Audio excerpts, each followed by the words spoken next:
Mikhail Podolyak, satu di antara negosiator Ukraina, mengatakan dia ingin kata Rusia dilupakan di wilayah Ukraina yang saat ini lepas dari kendali Kiev. Ia pun juga seperti menginginkan penghapusan mereka yang menyebut dirinya pihak berwenang di Republik Rakyat Donetsk dan Lugansk yang diakui Rusia sebagai negara merdeka. Berbicara kepada saluran ICTV Ukraina pada Kamis 19 Mei 2022. Penasihat Presiden Volodymyr Zelensky itu menginginkan semua elemen kriminal di Donbas dilenyapkan secara fisik. Langkah itu akan dilakukan jika militer Ukraina kembali merebut wilayah Donbas yang saat ini dikendalikan pasukan Rusia dan milisi bersenjata Donbas. Podolyak mendefinisikan prioritas utama Ukraina saat ini adalah membebaskan dan melakukannya dengan cara sekeras mungkin kehadiran pasukan Rusia di Kherson dan Zaporozhye di selatan Ukraina. Merebut kembali wilayah tersebut akan membantu Kiev mendapatkan kembali akses ke Laut Azov, sesuatu yang sangat dibutuhkan Ukraina. Pejabat itu menambahkan dia ingin kata Rusia dilupakan dan dimasukkan ke dalam sejarah di wilayah Kharkov yang berbatasan dengan Rusia. Pasukan Ukraina terus melakukan serangan balasan di Kharkov yang belum bisa sepenuhnya dikuasai pasukan Rusia. Negosiasi damai antara Moskow dan Kiev yang Podolyak telah ambil bagian secara aktif dimulai pada akhir Februari. Tak lama setelah Rusia menyerang negara tetangganya itu. Beberapa putaran pembicaraan berlangsung di Belarus serta melalui telekonferensi sepanjang Maret. Ada sedikit kemajuan di proses negosiasi ini.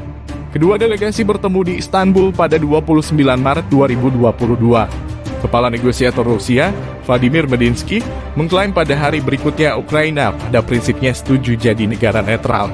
Mereka siap meninggalkan keinginannya mendapatkan senjata nuklir, dan untuk melakukan latihan pasukan hanya dengan persetujuan dari negara-negara penjamin, termasuk Rusia. Namun pada awal April menyusul kabar dugaan pembunuhan massal di Bucha, Kiev menuduh pasukan Rusia melakukan kejahatan perang. Presiden Volodymyr Zelensky mengatakan dugaan kejahatan terhadap warga sipil sangat memperumit dialog lebih lanjut.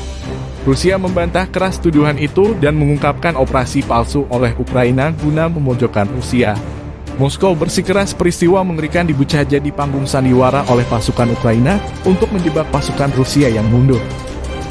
Moskow juga mengklaim pejabat Ukraina sendiri telah menjauh dari beberapa poin penting yang disepakati di Istanbul.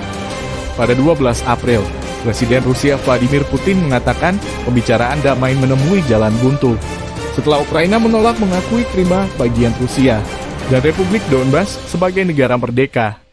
Pada awal Mei, surat kabar Ukraina, Ukrainska Pravda, memuat laporan yang menunjukkan kunjungan Perdana Menteri Inggris Boris Johnson ke Kiev pada 9 April. Kunjungan Boris Johnson itu dianggap memberi energi baru ke pemimpinan Ukraina dan meyakinkan mereka meninggalkan resolusi damai konflik Rusia-Ukraina. Menurut outlet tersebut, mengutip pejabat yang dekat dengan Zelensky, Johnson menjelaskan Barat menentang Ukraina menandatangani segala jenis perjanjian dengan Rusia. Pada Kamis, Wakil Menteri Luar Negeri Rusia Andriy Rudenko mengindikasikan Rusia siap untuk memulai kembali pembicaraan.